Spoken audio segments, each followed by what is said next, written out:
The other day, I was sitting with my neighbor who is now 72 years old. In the soft light of the late afternoon, over warm cups of tea, she shared with me about her son, who had moved far away and rarely stays in touch. Her voice was light as a breeze, but her eyes quietly held something much deeper. I gently asked, "Are you angry with him?"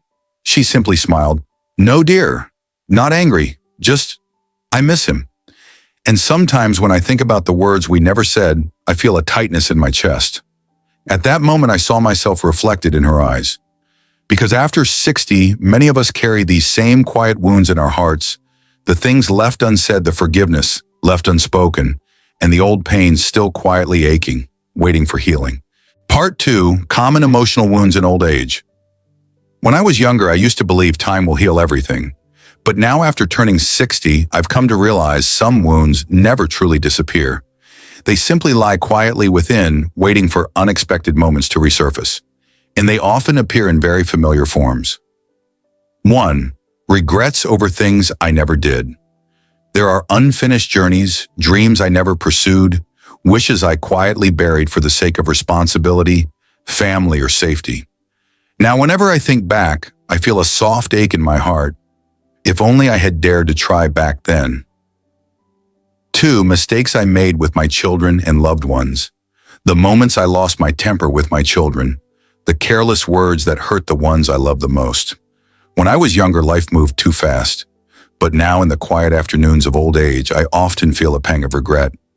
If only I had been more patient, listened, more understood them better. 3.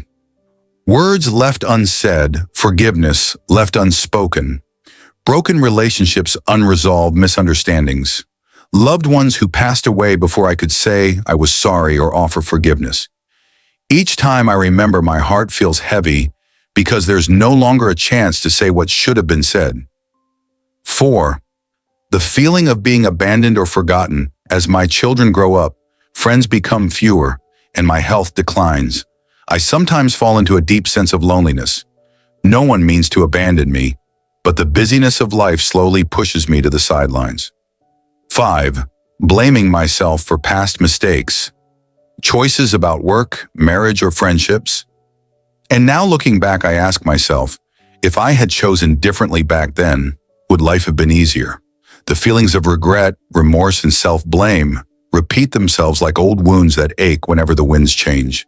Part 3. 5 Steps to Heal Emotional Wounds After 60. After living with these quiet wounds for many years, I've slowly come to realize healing isn't about forgetting. It's about learning to face what still lingers inside me. And here are the things I've been practicing each day. 1. Dare to look directly at the wound. In the past, whenever painful memories returned, I often told myself it's over now. No point in thinking about it. Or I tried to comfort myself, everyone makes mistakes. Let it go. But I've learned avoidance only allows the wound to quietly grow deeper. Now I've learned to say honestly to myself, yes, I still feel pain about that. No more hiding, no more pretending to be strong. Simply acknowledging that the emotion still exists within me.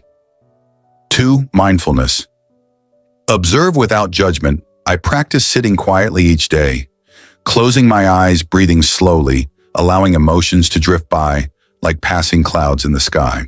Sometimes old images return, a face, an argument, a painful word.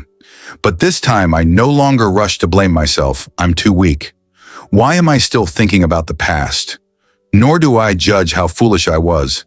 I should have done things differently. Instead, I simply observe, this feeling is present right now.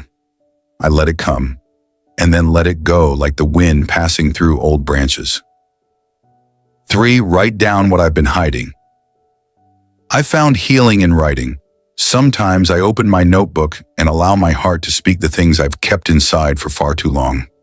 I write letters that I will never send, letters of apology for words I never spoke, letters of forgiveness for wounds I've carried too long, letters of love for people I never fully told how much they meant to me. With every word written, a small piece of the burden lifts from my chest. Learn to let go of what cannot be changed.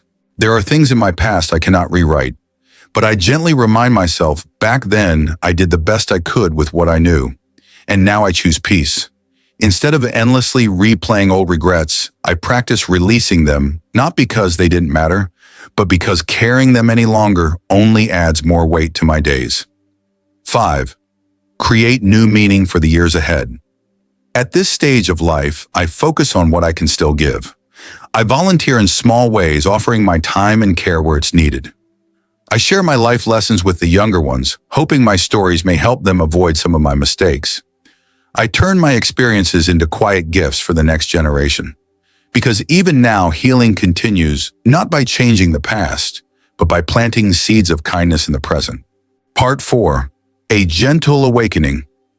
Emotional wounds are like old boxes stored deep within my mind.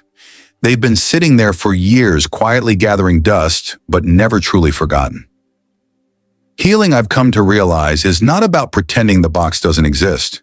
It's about slowly, gently opening it, looking inside with gratitude for everything that has already passed. Each memory, even the painful ones, has shaped who I am today. Instead of blaming myself for what could have been, I now whisper softly, "Thank you for the lessons. Thank you for helping me grow." The moment I stop blaming myself, the wound begins to soften. It doesn't disappear, but it no longer hurts the same way. At 60, healing is not about erasing the past, it's about making peace with it. And in that quiet acceptance, I find a kind of freedom I never knew I was searching for. Conclusion, a quiet kindness toward my own heart. As I sit here, years behind me and fewer years ahead, I've learned one quiet truth. Life was never about perfection. It was always about learning to carry my joys and my wounds with gentleness. The Buddha once taught that suffering comes not from pain itself, but from how tightly we hold on to it. For so many years, I clung to my regrets, my mistakes, and my unspoken words, believing that if I carried them long enough, maybe they would resolve themselves. But now I see more clearly. The path to peace isn't found in endless self-punishment. It's found in the soft daily practice of acceptance. To bow gently before my own imperfections. To thank the past for its lessons even when they arrived wrapped in sorrow. To release what I can no longer change, and to pour my remaining days into small acts of love, patience, and understanding. Healing after 60 is not about forgetting. It's about finally embracing the full story of my life, the beautiful, the broken, and everything in between with open hands. And in doing so, I give myself the quiet gift I've been seeking all along: peace.